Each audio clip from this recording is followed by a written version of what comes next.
Hello everyone, welcome back to the channel. So today we will be discussing a new chapter which is called accounting for share capital. Etia accounting for share capital জানিবলে হলে আপোনালোকে প্ৰথম জানিব লাগিব যে actually share কি হয়। এটা shares বুলি কি হয় মই এটা small line of definition এটা লিখি আনিছো স্ক্ৰিনত আপোনালোকে হয়তো দেখিছে a small unit of ownership in a company। এতিয়া এটুকে যদি মই আপোনালোকক সিম্পলকে বুজাবলৈ যাওঁ তেতিয়া এনেকুৱা ধৰণৰ হ'ব যে ধৰি লওক এটা কোম্পানীক আজি 1 লাখ টকা লাগে। এতিয়া 1 লাখ টকা যদি তাহাঁতক লাগে তাহাঁতি যদি শ্বেয়াৰ ইস্যু কৰে তেতিয়াহ'লে তাহাঁতি 10,000টা শ্বেয়াৰ ইস্যু কৰিব 10 টকীয়া বা 10 টকীয়া শ্বেয়াৰ যদি ইস্যু কৰে তাহাঁতি 10,000টা ইস্যু কৰিব।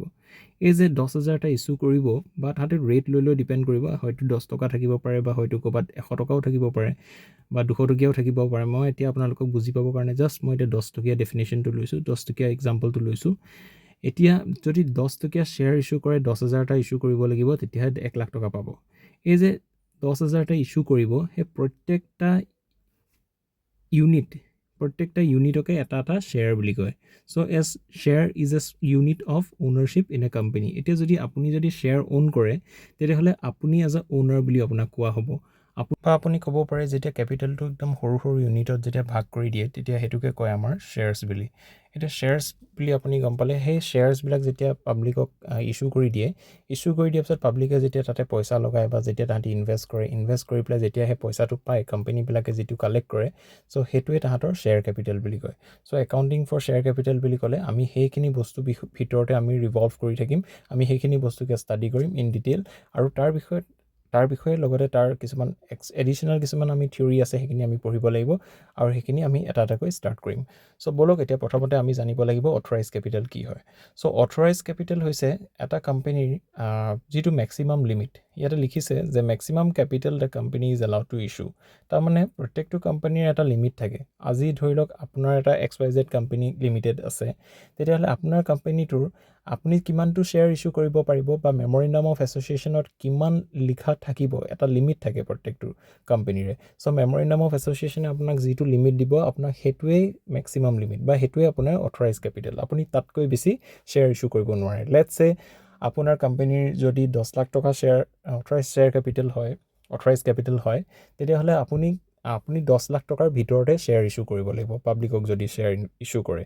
আপুনি হয়তো 5 লাখ পাৰিব, 7 লাখ পাৰিব, 1 লাখ পাৰিব, 2 লাখ পাৰিব, কিন্তু আপুনি 10 লাখতকৈ বেছি কৰিব নোৱাৰে। সেইটোৱে আছিলে অথৰাইজ কেপিটেল। চ' নেক্সট আছে আমাৰ ইছ্যুড কেপিটেল।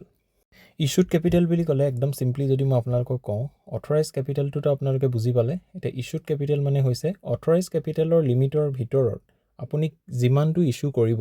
ধৰি লওক আপোনাৰ অথৰাইজ কেপিটেল কোম্পানীৰ 10 লাখ টকা। এতিয়া আপুনি ভাবিছে বোলে মোক 2 লাখ টকাৰ ইস্যু কৰিম, 2 লাখ টকাৰ শ্বেয়াৰ ইস্যু কৰিম, মানে 2 লাখ টকা আপোনাক লাগে।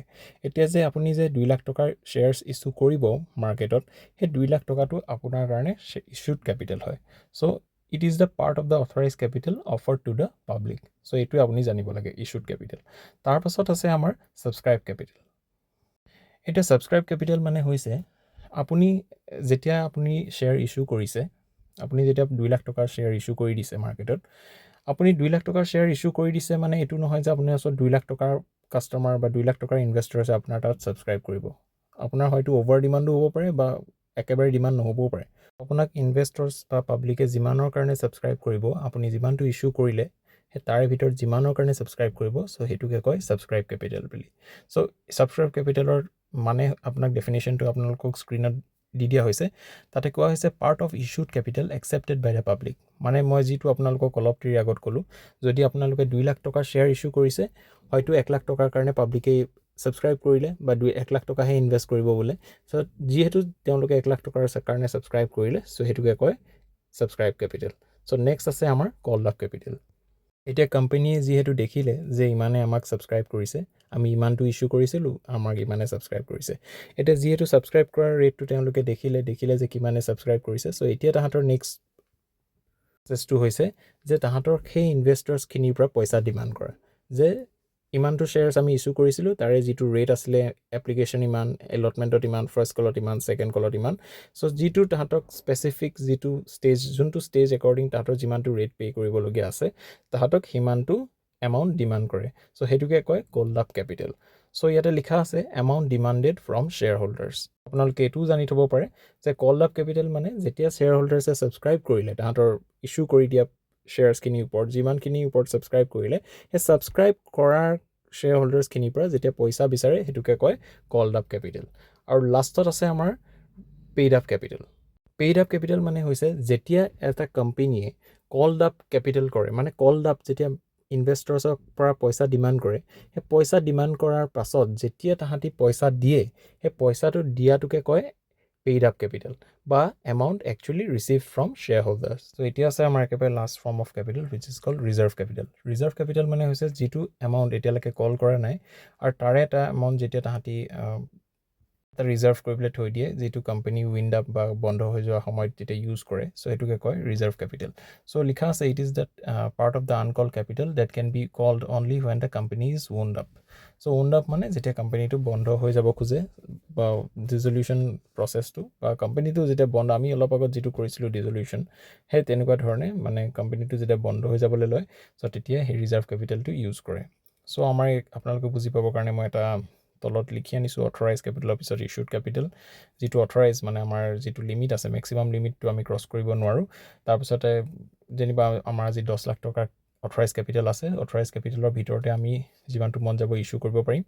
ইছ্যু যিমানটো কৰিম তাৰে ভিতৰতে আমাক ইনভেষ্টৰ্ছে ছাবস্ক্ৰাইব কৰিব, ছাবস্ক্ৰাইব কৰাৰ পিছতে আমি তাহাঁতক কল কৰিম পইচা দিবৰ কাৰণে, আৰু কল আপ কৰাৰ পিছত তাহাঁতি যেতিয়া আমাক পইচা দিব সেইটো কয় পেইড আপ। চ' এতিয়া আপোনালোকে জানিব লাগে যে আমাৰ শ্বেয়াৰ হোল্ডাৰ্ছৰ মেজৰ টাইপছ কি কি। চ' এটা আছিলে আমাৰ ইকুইটি শ্বেয়াৰ হোল্ডাৰ্ছ, এটা হৈছে preference share holders. Equity share হোল্ডাৰ্ছবিলাক সাধাৰণতে অ'নাৰ বুলি কয় তাহাঁতক, আৰু প্ৰিফাৰেঞ্চ শ্বেয়াৰ হোল্ডাৰ্ছখিনিক অ'নাৰ্ছ বুলি নকয়। এতিয়া সাধাৰণতে চবতকৈ বেছি ৰিস্ক লয় আমাৰ ইকুইটি শ্বেয়াৰ হোল্ডাৰ্ছবিলাকে, আৰু প্ৰিফাৰেঞ্চ শ্বেয়াৰ হোল্ডাৰ্ছবিলাকে ৰিস্কটো কম্পেৰিটিভলি ইকুইটি শ্বেয়াৰ হোল্ডাৰ্ছতকৈ বহুত কম লয়। ইয়াতে এতিয়া লিখা আছে যে equity share holders are owners of the company who receive dividends only after other claims are paid and bear the highest risk, যিটো মই আপোনালোকক অলপ দেৰি আগত ক'লোঁ।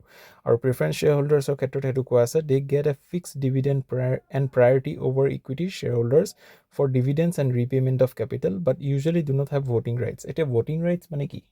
ভোটিং ৰাইটছ মানে আপোনাৰ ডিচিশ্যন মেকিং পাৱাৰ, মানে মেনেজমেণ্টত আপোনাৰ ডিচিশ্যন মেকিং পাৱাৰটো প্ৰিফাৰেঞ্চ শ্বেয়াৰ হোল্ডাৰ্ছৰ ক্ষেত্ৰত নাথাকে, কিন্তু ইকুইটি শ্বেয়াৰ হোল্ডাৰ্ছবিলাক যিহেতু অ'নাৰ্ছ হয় তাহাঁতৰ সেই ভোটিং ৰাইটছটো থাকে, আৰু তাহাঁতি চবতকৈ হায়েষ্ট ৰিস্ক বিয়েৰ কৰে। এতিয়া হয়তো আজি কোম্পানী যদি লছ আৰ্ণ কৰে, হয়তো প্ৰিফাৰেঞ্চ শ্বেয়াৰ্ছে পইচা পাব বা তাহাঁতি যি ডিভিডেণ্ডছ পাব, কিন্তু ইকুইটি শ্বেয়াৰ হোল্ডাৰ্ছে হয়তো একো নাপাবও পাৰে। কিন্তু আজি যদি নেক্সট অহাকালি বা এসপ্তাহৰ পাছত বা এমাহৰ পাছত যদি কোম্পানীয়ে বহুত ডাঙৰ এটা প্ৰফিট আৰ্ণ কৰে, তেতিয়াহ'লে ইকুইটি শ্বেয়াৰ হোল্ডাৰ্ছে হয়তো বহুত একেলগতে বহুত প্ৰফিটছ পাই যাব, বহুত ডিভিডেণ্ডছ পাব, কিন্তু প্ৰিফাৰেঞ্চ শ্বেয়াৰ হোল্ডাৰ্ছে সেই লিমিটেড যিটো তাহাঁতৰ সদায় ফিক্সড এমাউণ্ট আছিলে ডিভিডেণ্ডৰ, সেইটোৱে পাব।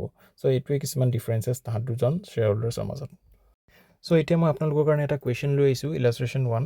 মনা earth mover limited decided to issue 12,000 shares of ₹100 each, payable at ₹30 on application, 40 on allotment, and 20 on first call, and balance on second and final call. Applications were received for 13,000 shares. The directors decided to reject application of 1,000 shares and their application money being refunded in full.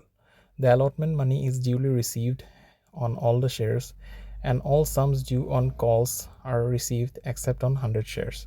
Record the transactions in the books of the Mona Art Movers Limited.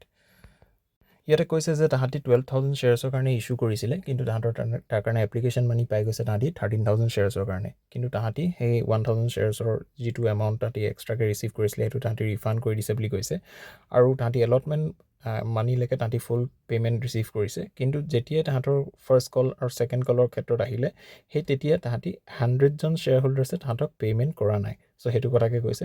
চ' আমি এতিয়া ট্ৰানজেকশ্যনছখিনি record কৰিব লাগে। Journal এণ্ট্ৰিজ কি হ'ব বলক এটা এটাকৈ আমি ষ্টাৰ্ট কৰোঁ। চ' ইয়াতে আমি প্ৰথম লিখিছে আপোনালোকে bank account debit to share application account লিখিছোঁ। ইয়াতে আমাৰ 13,000 শ্বেয়াৰ্ছৰ পইচা পাইছোঁ, ₹30 ফৰ এপ্লিকেশ্যন। চ' সেইকাৰণে 3,90,000, 3,90,000। তাৰপিছতে আমাৰ যিটো শ্বেয়াৰ এপ্লিকেশ্যনৰ এমাউণ্ট আছিলে সেইটো আমি শ্বেয়াৰ কেপিটেল একাউণ্টলৈ আমি ট্ৰান্সফাৰ কৰি দিছোঁ, সেইকাৰণে আমাৰ এণ্ট্ৰিটো হৈছে share application account debit to share capital account. কিন্তু ইয়াতে আমাৰ এমাউণ্টটো দেখিছে আপোনালোকে 3,90,000 নহয়, 3,60,000 হৈছে, কাৰণ ইয়াত আমি 13,000 শ্বেয়াৰ্ছ কনচিডাৰ কৰা নাই, ইয়াত আমি 12,000 শ্বেয়াৰ্ছ কনচিডাৰ কৰিছোঁ ইনটু ₹30। চ' 3,60,000, 3,60,000। তাৰপিছত আমাৰ এইটো share allotment account debit to share capital account. এলটমেণ্টত আমাৰ এইটো এলটমেণ্ট কল, ইয়াতে আমাৰ কিমান শ্বেয়াৰ্ছৰ কাৰণে আমি এলটমেণ্ট কল কৰিছোঁ 12,000 শ্বেয়াৰ্ছ, আৰু তাৰ ৰেট আছিলে ₹40। চ' 12,000 ইনটু ₹40, আৰু আমাৰ এমাউণ্টৰ কলমত আহিছে 4,80,000 4,80,000 ইয়াতে আপোনালোকে দেখিছে share application account debit to bank account তাৰমানে আমাৰ যিটো 1000টা শ্বেয়াৰ্ছৰ আমি এপ্লিকেশ্যন মানি বেছিকৈ ৰিচিভ কৰিছিলোঁ চ' সেইটো আমাৰ ৰিফাণ্ড কৰি দিয়া দেখুৱাইছে চ' সেইকাৰণে 30,000 ৰুপিজ হৈছে তাৰপিছত নেক্সট আমি কৰিছোঁ bank account debit to share allotment account এইটো আমাৰ এলটমেণ্ট মানি ৰিচিভ কৰিছোঁ 12,000 শ্বেয়াৰ্ছৰ 40 ৰুপিজকৈ চ' 12,000 ইনটু 40 4,80,000 4,80,000 এতিয়া আপোনালোকৰ হয়তো মনত আছে কুৱেশ্যনটোত কৈছিলে যে আমাৰ এলটমেণ্টলৈকে আমাৰ গোটেইখিনি পইচা একেলগে আমি ঠিকে পাই আছিলোঁ কিন্তু আমাৰ পইচা আমাৰ ইনভেষ্টৰ্ছে খেলি মেলি ক'ত লগালে ফাৰ্ষ্ট কল আৰু ফাইনেল কলৰ ক্ষেত্ৰত ব'লক আমি সেইটোত আমি চাওঁ ক'ত খেলি মেলি কৰিছে এতিয়া আমি ফাৰ্ষ্ট কল এণ্ট্ৰি কৰিছোঁ share first call account debit to share capital account